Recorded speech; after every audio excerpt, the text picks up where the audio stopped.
Hey everybody, this is Tracy here with another edition of A View from Tracy's Point. And Jennifer Bonjean was on a roll today. She downloaded multiple documents totaling about 126 pages. I am extremely tired right now, but I am going to try and get through as much of this as I can. And instead of just making one huge video, I am going to do a video per filing. So there's about 5 different filings, and so I think that'll help me as far as fatigue and trying to get through as much of this as possible. And one of the documents was actually 75 pages long, and so that is going to take a while to get through, and you may not get that until tomorrow. But let's go ahead and jump into the first document, which was a motion to compel.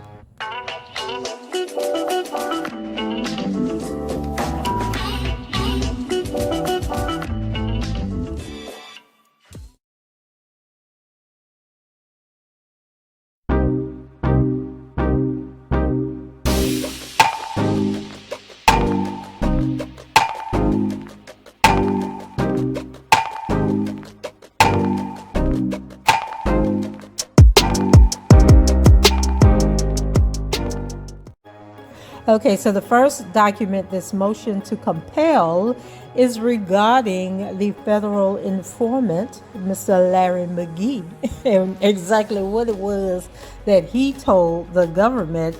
And so the title of the document is Defendant Kelly's Motion to Compel Production of Investigative Materials Developed in Connection with DOG-OIG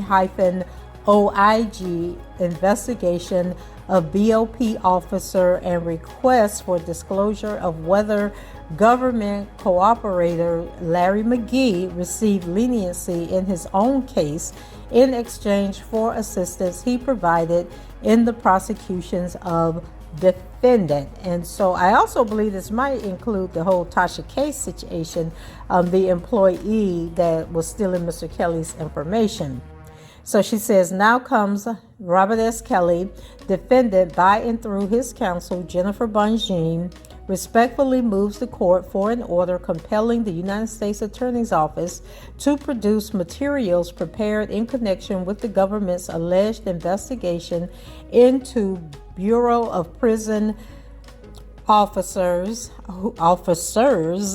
with an S, who accessed and stole defendants' confidential prison records and communications that were subsequently shared / sold to a YouTube blogger who provided / sold that material to a government cooperator by the name of Larry McGee, who then used the information to assist the government in the prosecution of defendant in exchange for leniency in his own pending case. In light of the foregoing, defendant is entitled to all information and documents developed in the investigation of the BOP officer who committed federal crimes for the purpose of obtaining private and privileged information about defendant to influence witness testimony. Such information likely constitutes Brady information and is discoverable. Defendant also seeks a disclosure from the government confirming that McGee obtained leniency in his pending federal case for his assistance in the prosecution of defendant and all communications between the government and Larry McGee. 1. While defendant was detained in the Chicago MCC, the Department of Justice Office of the Inspector General opened an investigation into potential criminal violations committed by one or more BOP officers, including potential crimes of, quote, unlawful disclosure of sensitive government information, bribery, fraud, theft, narcotics trafficking, money laundering, ethics violations, and other official misconduct, end quote. After it was discovered that between July 15, 2019 and January 8, 2020, BOP access logs showed that 60 BOP employees accessed defendants' confidential records. One such BOP employee accessed defendants' confidential records 153 times, even though that employee was not assigned to the MCC. And then she has Exhibit A, Affidavit of Special Agent Matt Locks, paragraph 213 through 14. So we'll see if that's in here. And so 2, a preliminary investigation revealed that the BOP employee, Officer A is how they'll be known throughout this document, provided/sold that stolen information to a well-known YouTube blogger named Tasha K, who then shared the stolen confidential information to her over 1 million followers on YouTube. 3. Indeed, according to Agent Locks, information that was illegally accessed by the BOP officer was then almost immediately posted on Tasha K's YouTube show, which, by the way, is called Unwind with Tasha K. Just by way of example, on November 7, 2019, Tasha K revealed information on a YouTube video entitled, "R. Kelly Can't Control His Girlfriends While Behind Bars." That came directly from recorded calls that were stolen by the BOP officer on the same day. Exhibit A at section or paragraphs 20 through 23. 4. The attached affidavit in support of a search warrant application provides several examples of how defendants' confidential information, communications stolen by the BOP officer, was provided to Tasha K and almost immediately was broadcast publicly on her YouTube show. 5. That information was also apparently shared with one government witness' father and his friend, a government cooperator, Larry McGee, who takes credit for gaining the cooperation of numerous government witnesses in this prosecution and others. And when they talk about the government witness, they are referring to Ariel Clary and her father, Angelo Clary. So 6, McGee is a vocal critic of the defendant and has a strong presence on the internet. On November 27, 2019, McGee was indicted for various counts of bank fraud.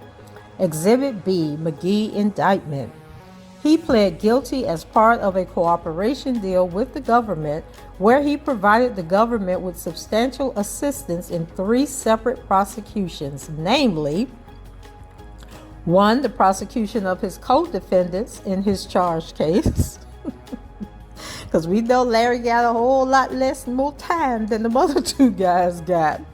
2, the prosecution of one of his co-defendants in a separate state court prosecution. And 3, a separate and unrelated federal prosecution. Exhibit C, sentencing transcripts from McGee's sentencing hearing. And guys, I will try to remember to post a link above where I talk about, I believe it was his sentencing.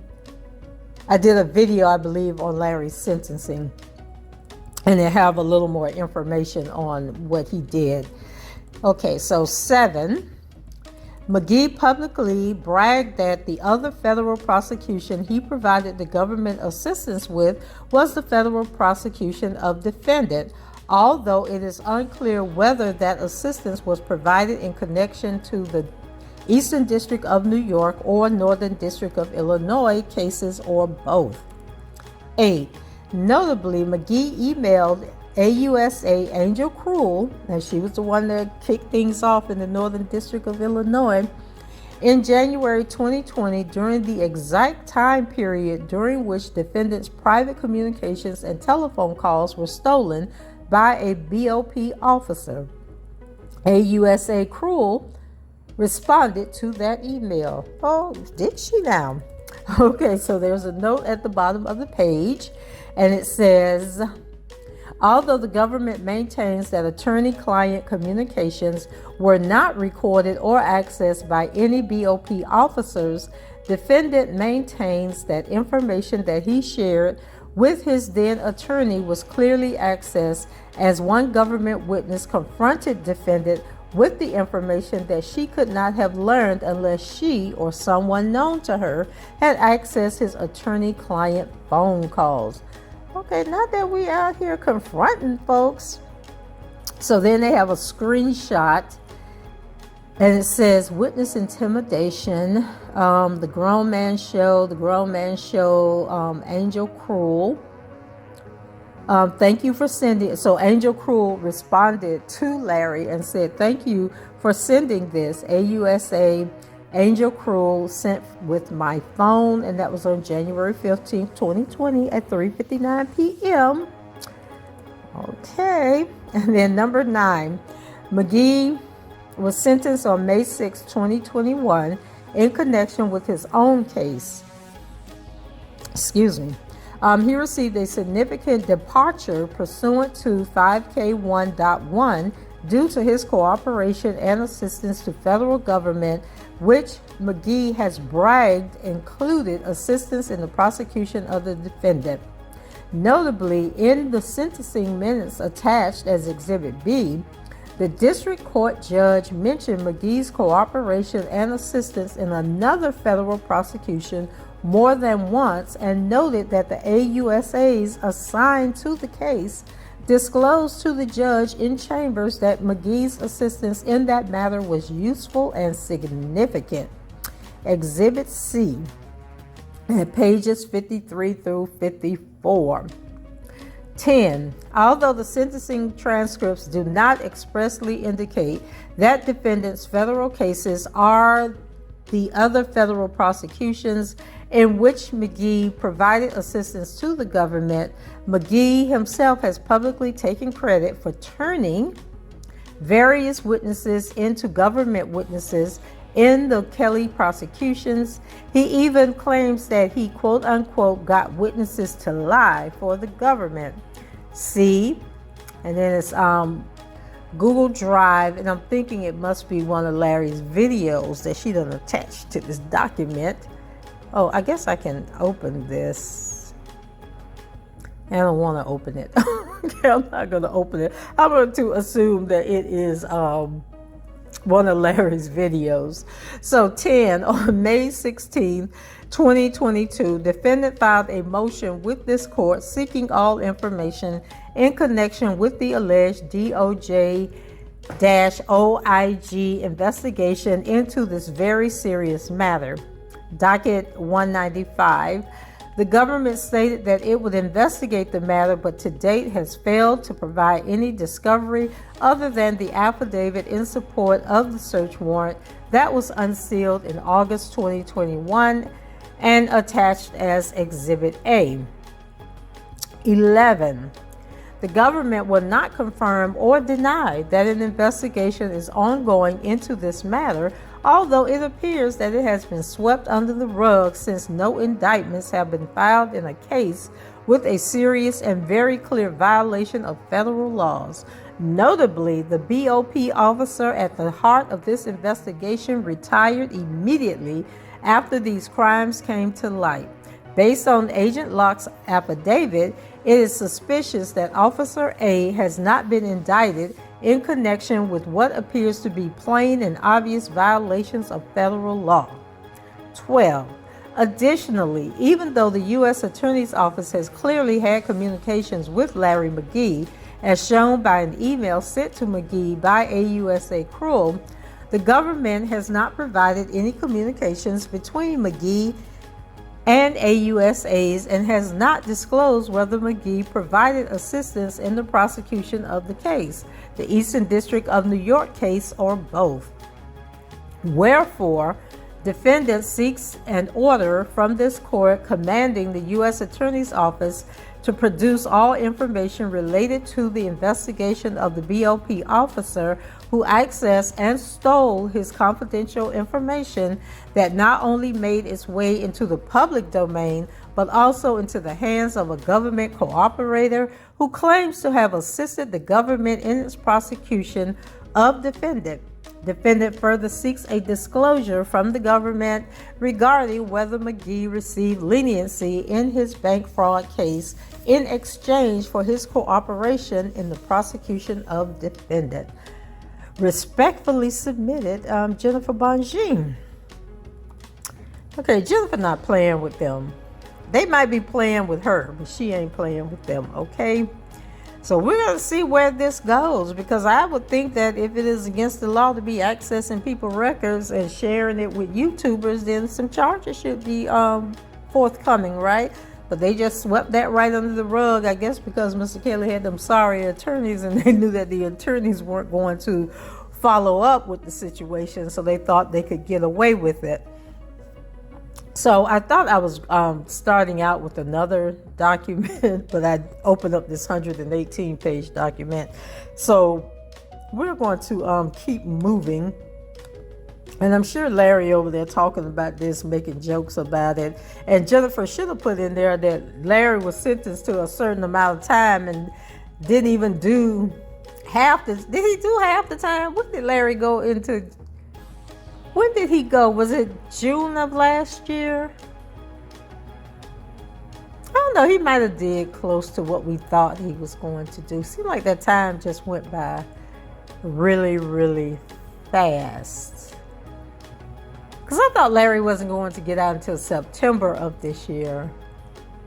It seemed like he was released a couple of months early. But I could be wrong, because we knew he wasn't going to do the full time that they gave him. But Jennifer is on the job, and she's going to find out exactly what really happened.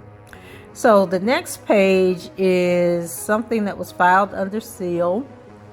It says application and affidavit for a search warrant. I, Matt Locks, a special agent of the Department of Justice, Office of the Inspector General, request a search warrant and state under penalty of perjury that I have reason to believe that on the following property or premises located in the Northern District of Illinois, this is now concealed. And so there was an attachment A and an attachment B.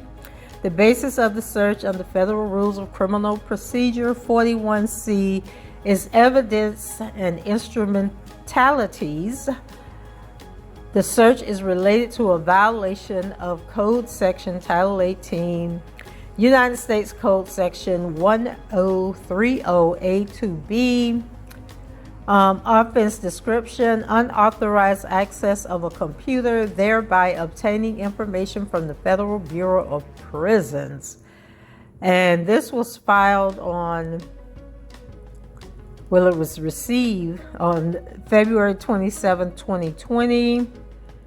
And then have M. David Weissman, Magistrate Judge, United States District Court. So he signed off on it. And then the affidavit. I, Matt Locks, being duly sworn, state as follows. 1. I am a special agent with the Department of Justice, Office of the Inspector General. I have been so employed since approximately 2008. 2. As part of my duties as Department of Justice, Office of the Inspector General Special Agent, I investigate various criminal violations, including the unlawful disclosure of sensitive government information, bribery, fraud, theft, narcotics, trafficking, money laundering, ethics violations, and other official misconduct. Prior to my employment with the DOJ/OIG, I was a special agent with the United States Secret Service for approximately 6 years. I have received training in the preparation and service of criminal complaints and arrests and search warrants, and I have participated in the execution of numerous search and arrest warrants during my career.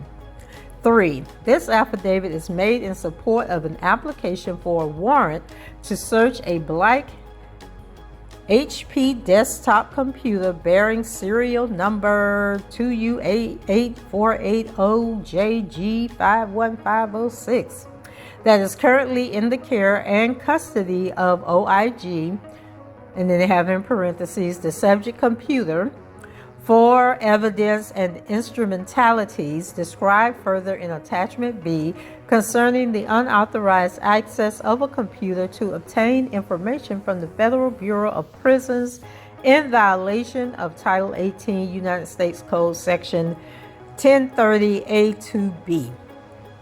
Now, child, let's be honest. How many of us have worked for a company and was looking at stuff we ain't have no business looking at? Now, y'all know, I think most people have done this, and it is against the law. So if you are doing it, don't do it no more, okay? So 4, the statements in the, and also if you're going to do it, just do it to be nosy. Don't do it to be selling it or giving it away to somebody. So the statements in this affidavit are based on my personal knowledge and on information I have received from other law enforcement personnel and from persons with knowledge regarding relevant facts. Because this affidavit is being submitted for the limited purpose of securing a search warrant, I have not included each and every fact known to me concerning this investigation. I have set forth facts that I believe are sufficient to establish probable cause to believe that evidence and instrumentalities of violations of Title 18 United States Code Section 1030A2B are located within the subject computer. 1. Facts supporting probable cause to search the subject computer. Summary and background information. As described in more detail below, OIG received information from the Federal Bureaus of Prison that a BOP employee, Officer A, was suspected of accessing sensitive law enforcement information maintained on BOP's electronic systems and providing that sensitive information to an individual who then released the information on social media platforms. 6. According to a BOP Special Investigative Agent, BOP's True View system is an application that contains information on inmates, including inmate emails, inmate telephone calls, inmate visitation lists, and inmate funds. Now we know, because Tasha K read some emails, she released some telephone calls, and she told us that Rashona Landfair, okay, who is Jane Doe #1 in the Northern District of Illinois case, was putting money on Mr. Kelly's books. So what y'all got to say about that? So 7, the True View system contains information from various other applications and systems existing on BOP's network infrastructure. The information available on TrueView includes information from BOP application TruePhone, the inmate phone system, which houses recordings of inmate telephone calls. TrueView also contains records containing inmate visitation logs, inmate emails, and inmate funds. 8. According to BOP official of Internal Affairs, the TrueView system logs the activity of BOP employees. These logs indicate the date and time that a BOP employee accessed the TrueView system, as well as the particular inmate whose files were accessed on TrueView by BOP employee. These logs do not contain, however, any further specificity regarding which particular records from within the inmate's files were accessed by BOP employee. 9. According to Officer A's personnel file provided by BOP, Officer A is a former federal BOP disciplinary hearing officer. Now, she knew better. How she the disciplinary hearing officer and she out here needing to be disciplined herself? Anyway. Officer A was assigned to the Thompson Correctional Center from May 14, 2019 through December 31st, 2019. Officer A retired on December 31st, 2019. 10. On November 22nd, 2019, Warden Russell A. Heisner of BOP Metropolitan Correctional Center, MCC, in Chicago, Illinois, reported an allegation of staff misconduct to BOP Office of Internal Affairs. According to BOP Office of Internal Affairs, earlier in the month, MCC staff had become aware that a YouTube blogger known as Tasha K, and using the username Unwind with Tasha K, had revealed sensitive law enforcement information regarding inmate A, who was being housed at the MCC. Inmate A is a nationally recognized celebrity whose criminal case has received media attention.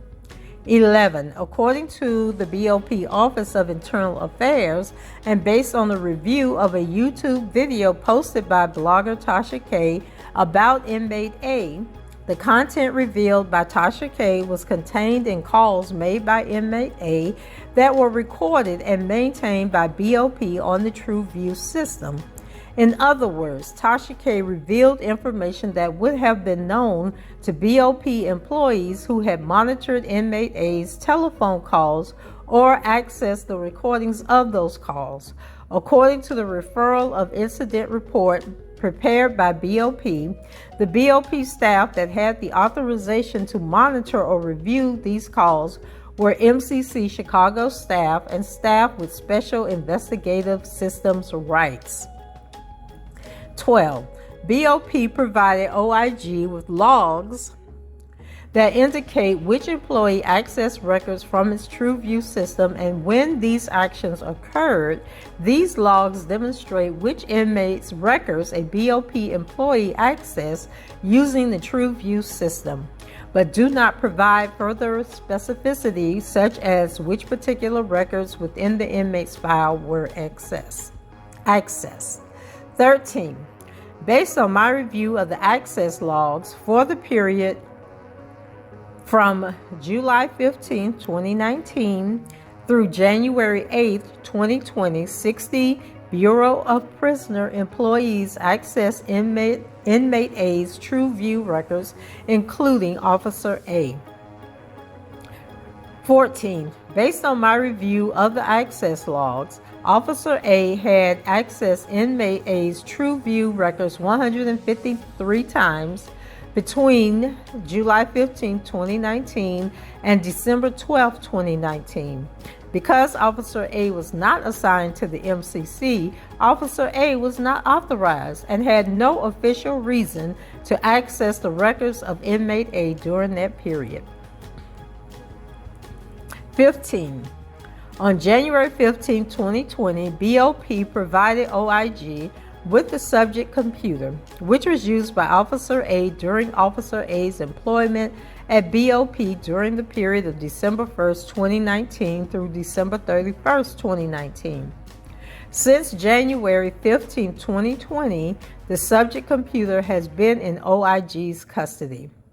Tasha K's internet postings and Officer A's access of inmate A's records. So that's the title of a new section here. So 16.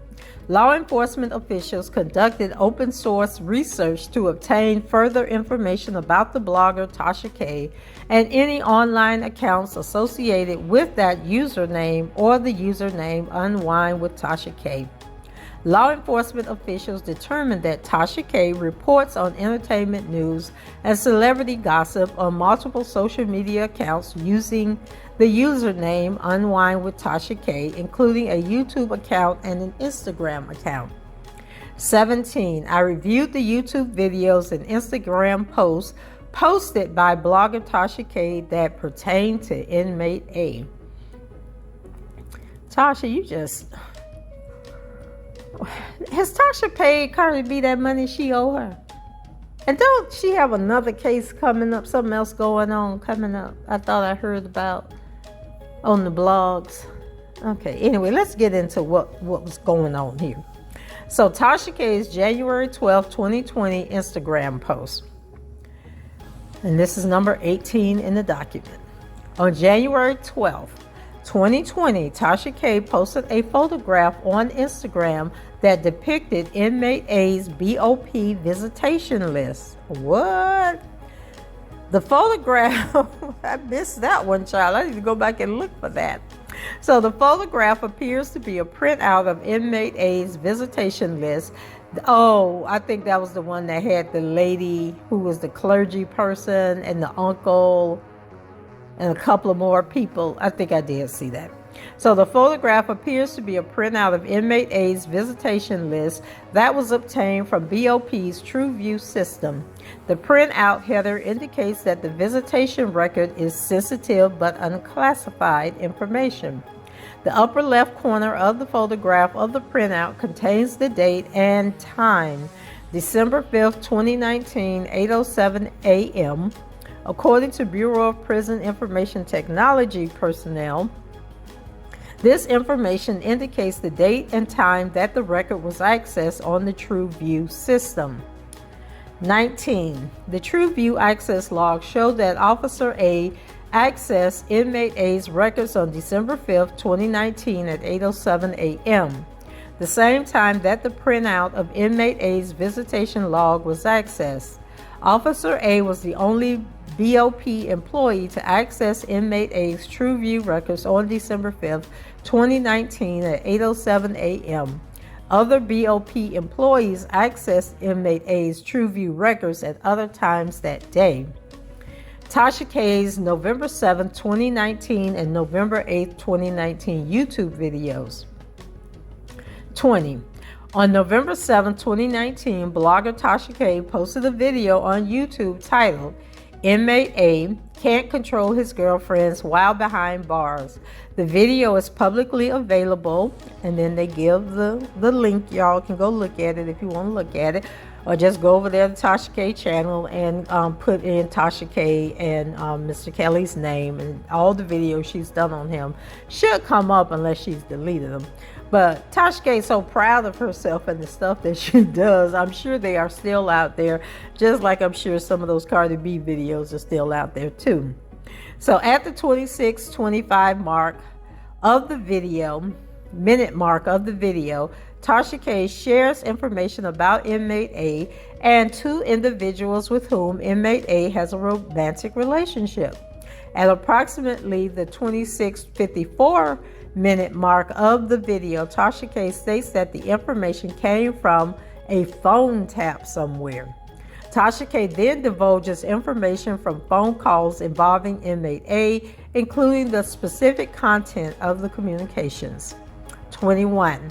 I also reviewed a YouTube video posted by blogger Tasha K on November 8, 2019 titled, New Inmate A Enablers Revealed. The video is publicly available, and then they give the link, beginning at approximately the 1 hour and 30 minute mark, or the 1 hour 32nd minute mark of the video. Tasha K begins scrolling through her mobile phone, and at points in the video appears to be reading a summary of a call involving inmate A. Tasha K then divulges information inmate A's phone calls, including the specific content of the communications. Beginning at approximately the 1 hour, 1 minute, and 34-second minute mark, Tasha K states that she has the plug, and this information is all facts. Okay, 22. I have reviewed inmate A's jail calls from November 7, 2019, which were recorded and maintained on the TrueView system. Based on my review of the recordings of inmate A's calls, some of the information that Tasha K reveals regarding inmate A is contained in the recordings of inmate A's jail calls from November 7, 2019. 23. The TrueView access log showed that Officer A accessed inmate A's TrueView records twice on November 7, 2019, the day that inmate A made the phone calls that were discussed by Tasha K during her November 7, 2019 and November 8, 2019 YouTube postings. 4 other BOP employees accessed inmate A's TrueView records on November 7, 2019.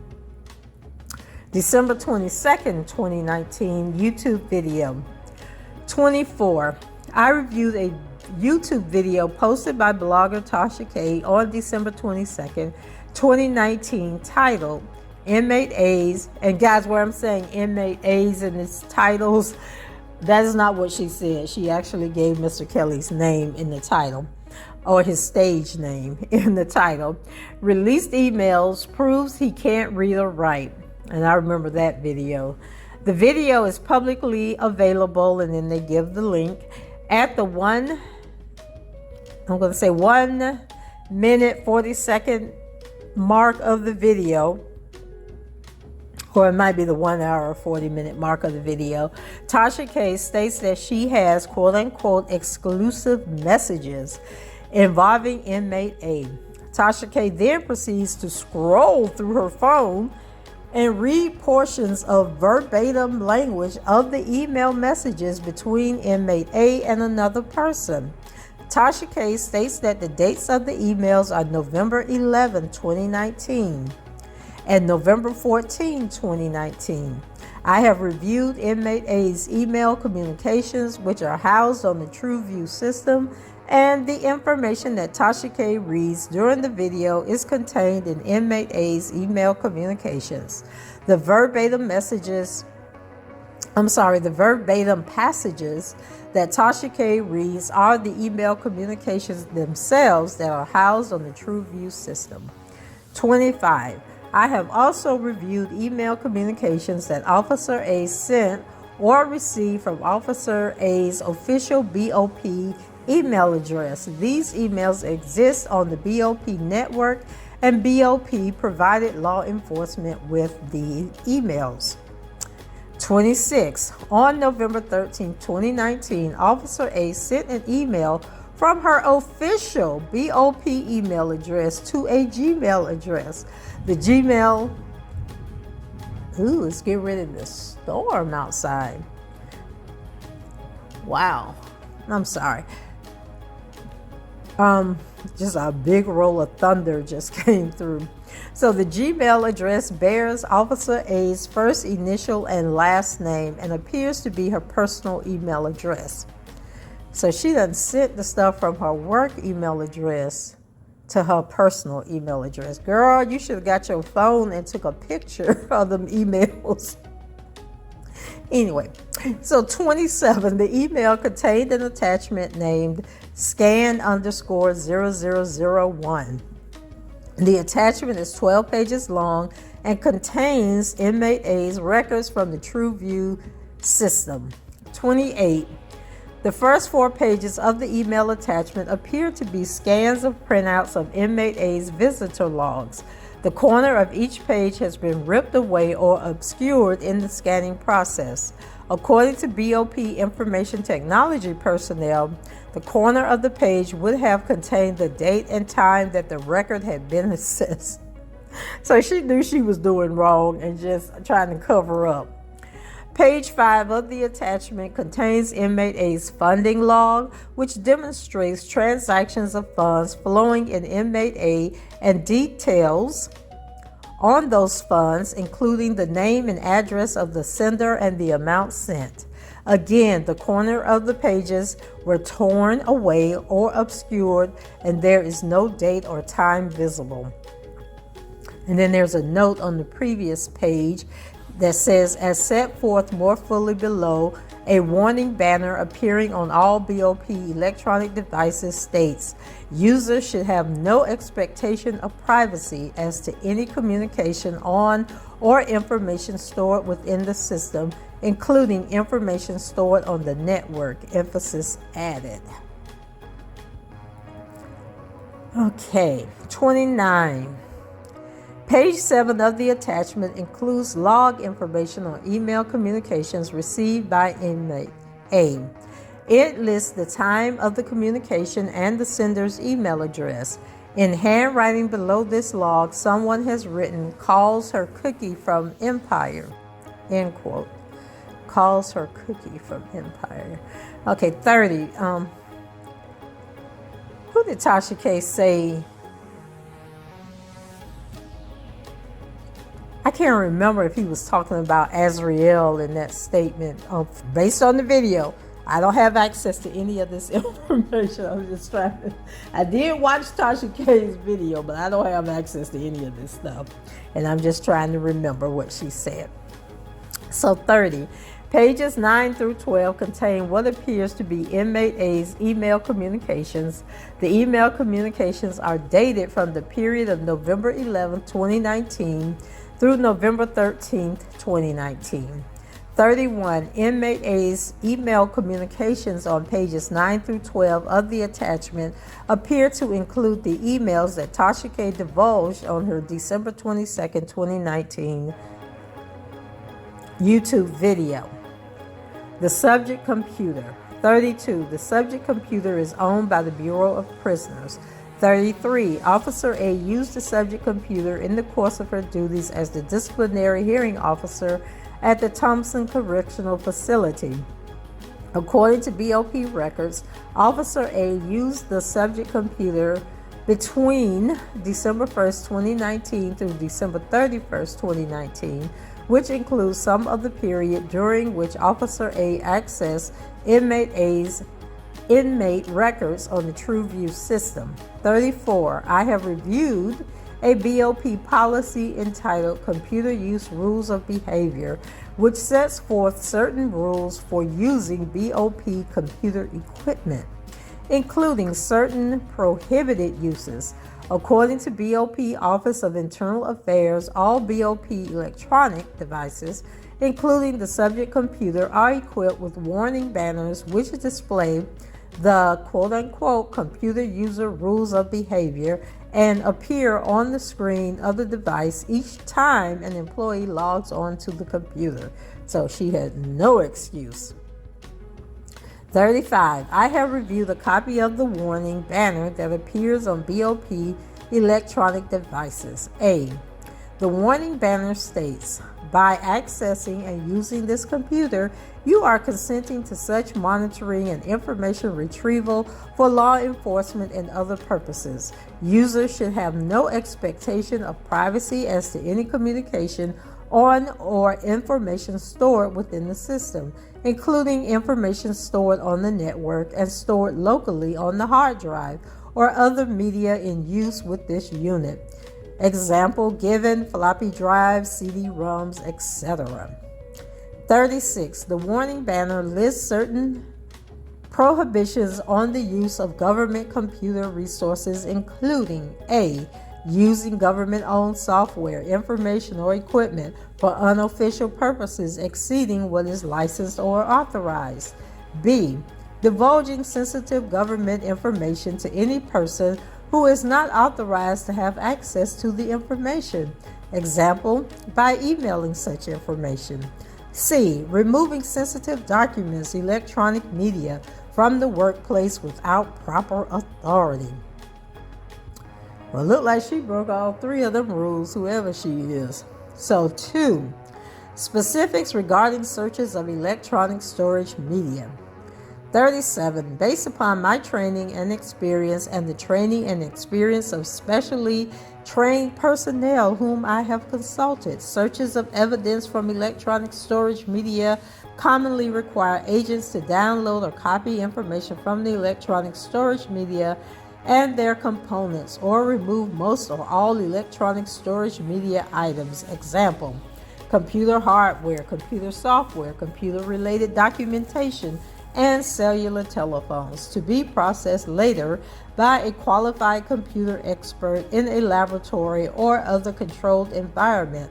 This is almost always true because of the following. A. Electronic storage media can store the equivalent of thousands of pages of information, especially when the user wants to conceal criminal evidence. He or she often stores it with deceptive file names.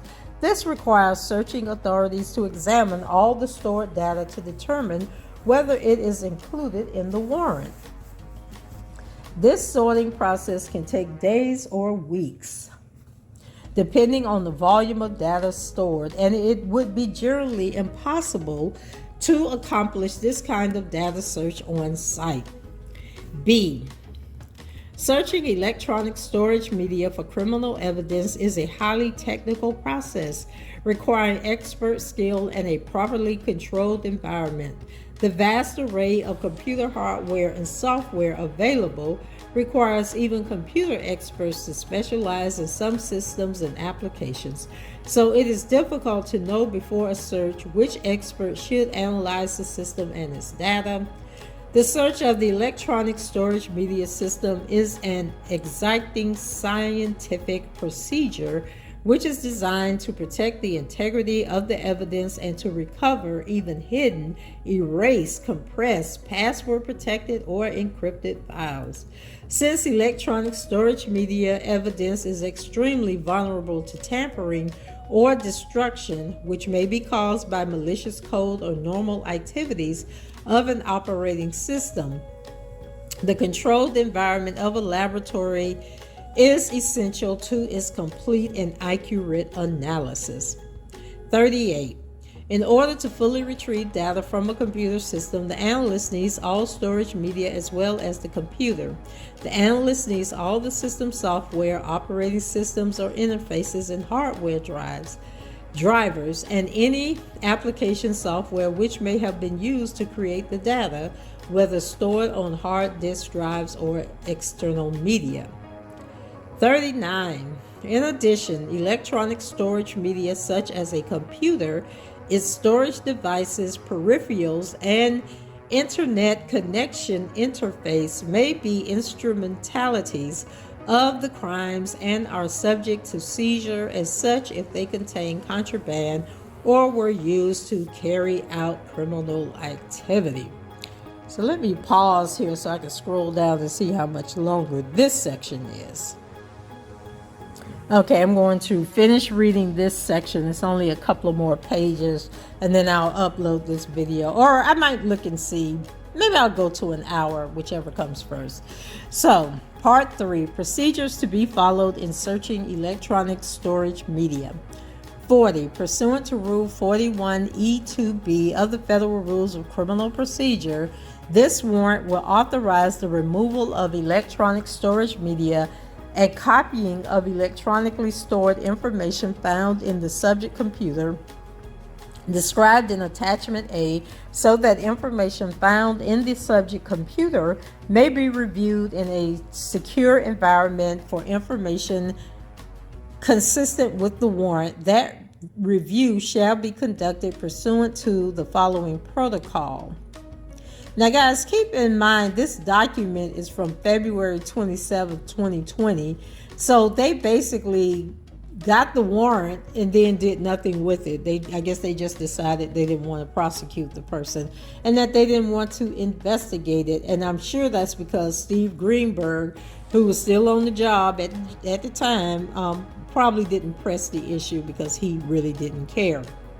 So 41, the review of electronically stored information and electronic storage media in the subject computer may include the following techniques. The following is a non-exclusive list, and the government may use other procedures that, like those listed below, minimize the review of information not within the list of items to be seized as set forth herein.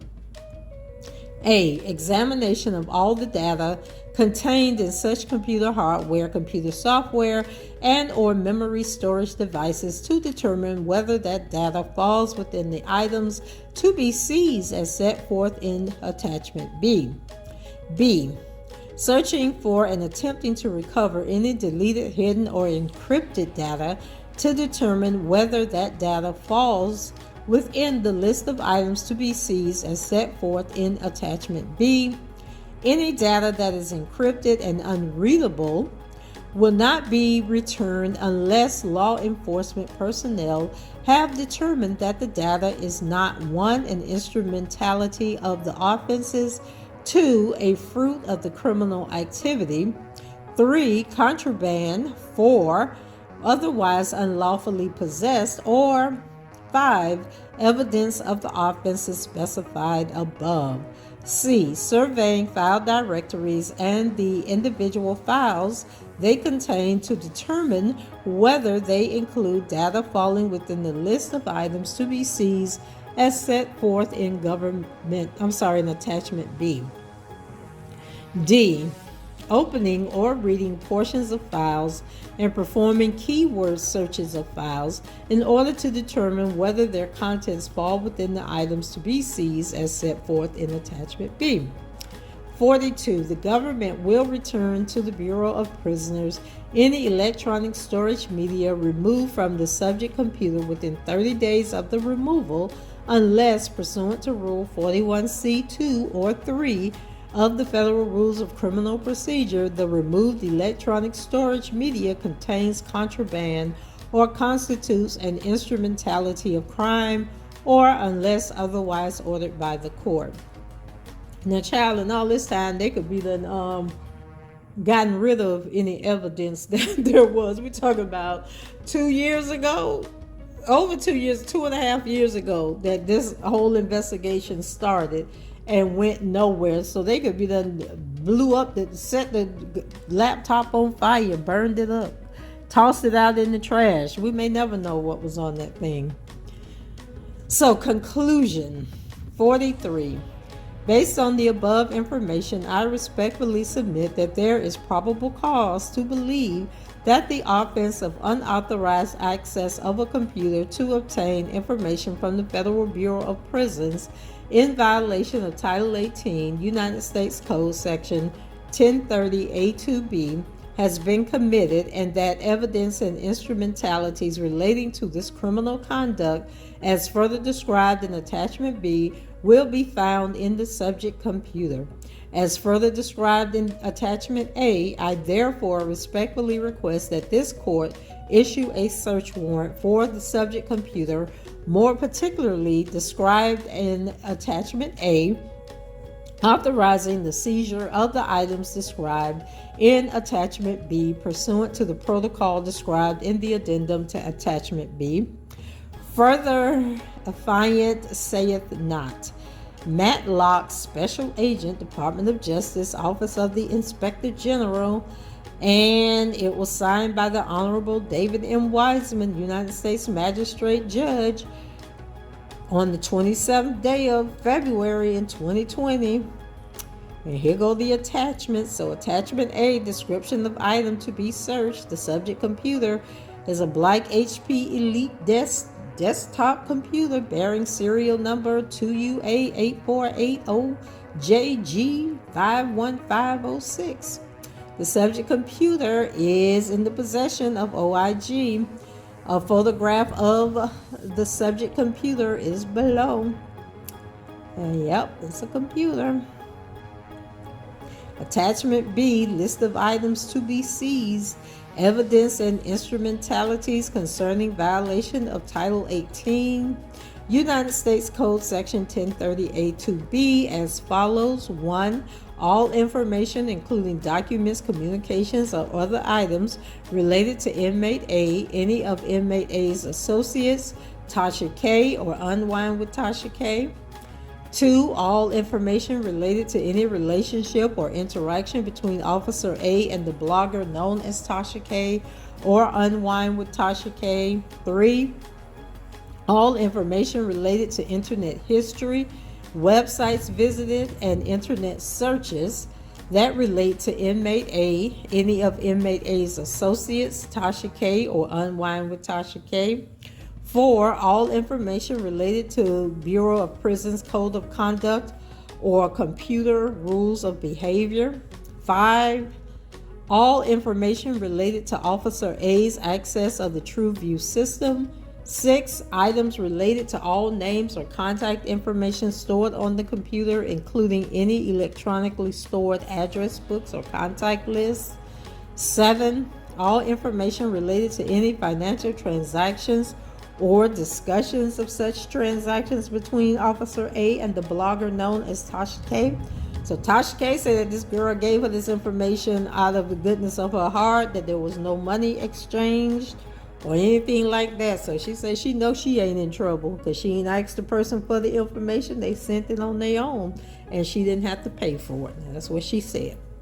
So A, photographs relating to the subject offense, including screenshots of information pertaining to inmate A, Tasha K, or unwind with Tasha K. Addendum to attachment B. Pursuant to Rule 41E2B of the Federal Rules of Criminal Procedure, this warrant authorizes the removal of electronic storage media and copying of electronically stored information found in the subject computer described in Attachment A so that the information found in the subject computer may be reviewed in a secure environment. For information consistent with the warrant, that review shall be conducted pursuant to the following protocol. And then I think they've already talked about this. Examination of all the data, memory storage devices, searching for and attempting to recover any deleted, hidden, or encrypted data to determine whether that data falls within the list of the items to be seized as set forth in Attachment B. A fruit of the criminal activity, contraband, otherwise unlawfully possessed.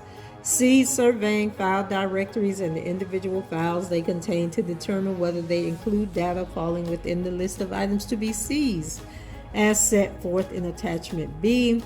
And D, opening or reading portions of files and performing keyword searches of files in order to determine whether their contents fall within the items to be seized as set forth in Attachment B.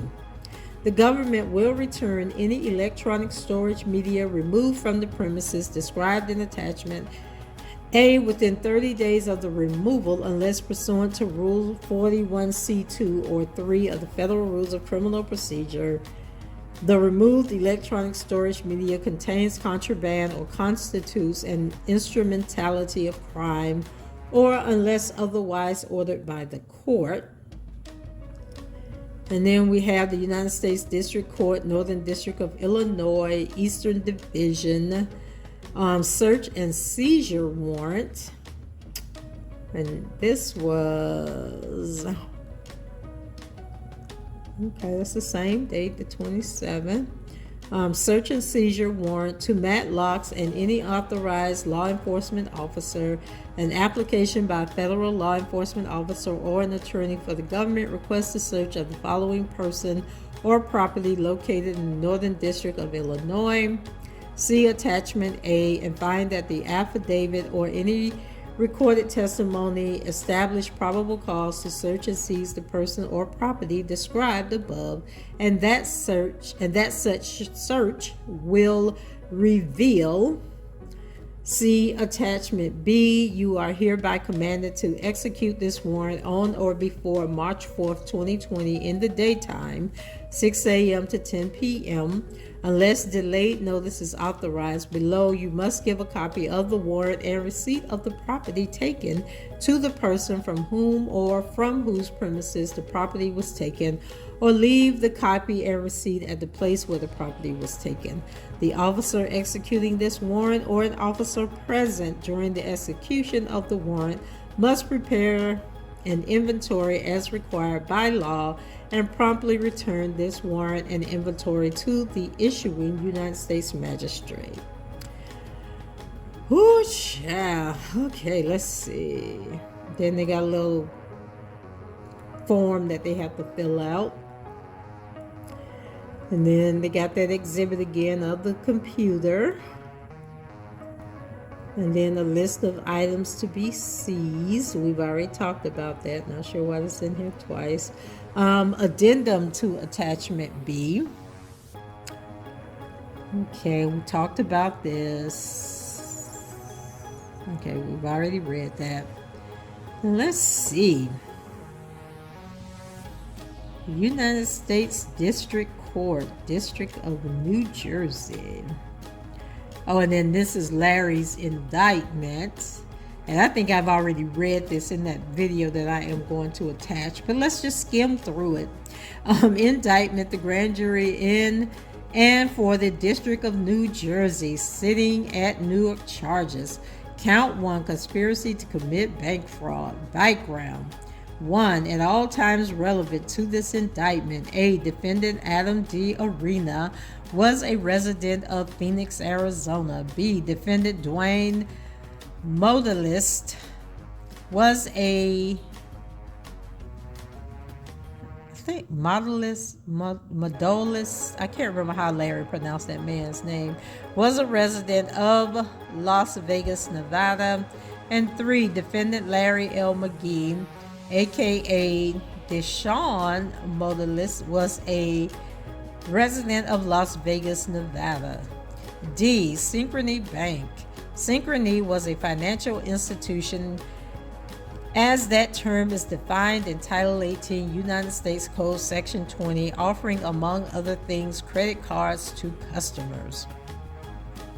Then it drops down to E. Synchrony provided a range of credit products through programs with select retailers, merchants, manufacturers, and healthcare providers, collectively merchants. Through its approved merchants, Synchrony offered consumers a variety of credit cards to finance the purchase of goods and services from those merchants. For example, Synchrony offered a card that allowed consumers to pay for out-of-pocket medical expenses at healthcare merchants enrolled in Synchrony's Care Credit Network. In order to become a Synchrony-approved merchant, a merchant had to provide documentation of a business and or medical license and complete a Synchrony merchant application. The application required the merchant to provide bank account information that Synchrony would use to send wire transfers for sales completed at the merchant's place of business that were paid for using a Synchrony credit card. When a Synchrony credit card was used at an approved merchant, Synchrony would deposit the funds for the transactions directly into the merchant's bank account and bill the credit card holder for the transaction. Victim 1 was a physician who practiced in Miami, Florida. Victim 2 was a physician who practiced in Atlanta, Georgia. The conspiracy. From in or around 2016 through in or around 2018 in the District of New Jersey and elsewhere, the defendants, Adam D. Arena, Dwayne Modalist, and Larry McGee, also known as Deshaun Modalist, did knowingly and intentionally conspire and agree with one another and others, collectively the co-conspirators, to execute and attempt to execute a scheme and artifice to defraud a financial institution, namely Synchrony, whose deposits were insured by the Federal Deposit Insurance Corporation, and to obtain monies, funds, assets, and other property owned by and under the custody and control of that financial institution by means of materially false and fraudulent pretenses, representations, and promises contrary to Title 18 United States Code Section 1344. Goal of the conspiracy. 3. It was the goal of the conspiracy for the conspirators to fraudulently obtain credit cards from Synchrony using the personally identifiable information of others, most of whom was incarcerated individuals, and to use those fraudulently obtained credit cards to enrich themselves and others. Manner and means of the conspiracy. 4. It was part of the conspiracy that A. Beginning at least as early as in or around 2017, the conspirators submitted fraudulent credit card applications to Synchrony using the names and personally identifiable information of incarcerated individuals. The co-conspirators submitted to Synchrony fraudulent merchant applications in the names of both real and fabricated merchants. C. The fraudulently obtained credit cards were used by the co-conspirators to conduct credit card transactions at real and fabricated merchants. You guys, let me see how long this is, because I have already done a video on this where I read this entire thing. Yeah.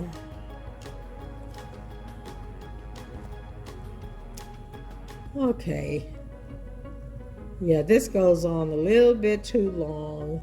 So I am going to, basically it just goes through the charges and all of this stuff. And so I'm not going to read through all this. I will try to find the video that I've already done and give that to you.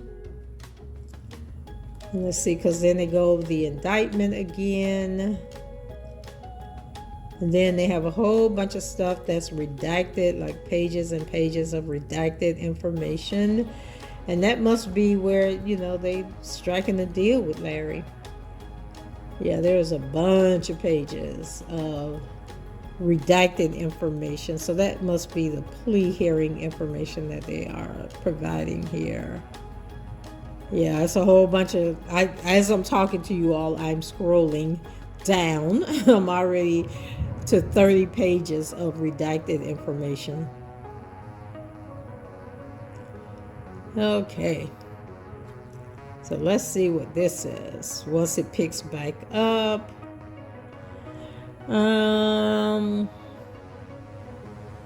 Yeah, I think this was the phone call that we were listening in on for his.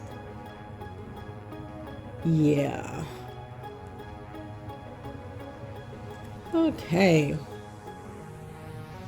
Yeah, I've already did a video on all this stuff that she has here where Larry,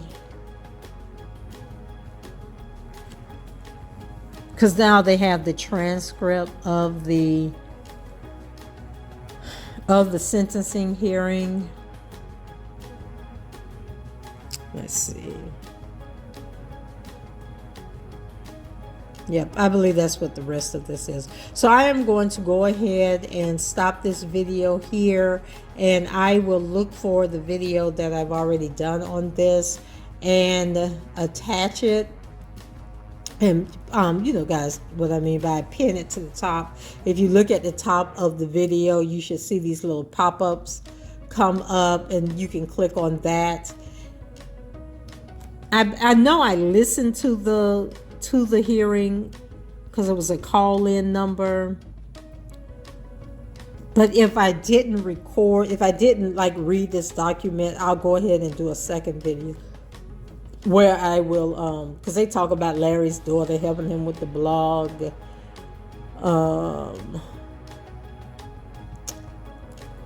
Yeah. So anyway, I am going to wrap this up right now. Okay. Guys, go ahead, leave your comments below, rate the video, and subscribe to the channel if you haven't done so already. And until the next time, I shall talk to you guys later. Bye-bye.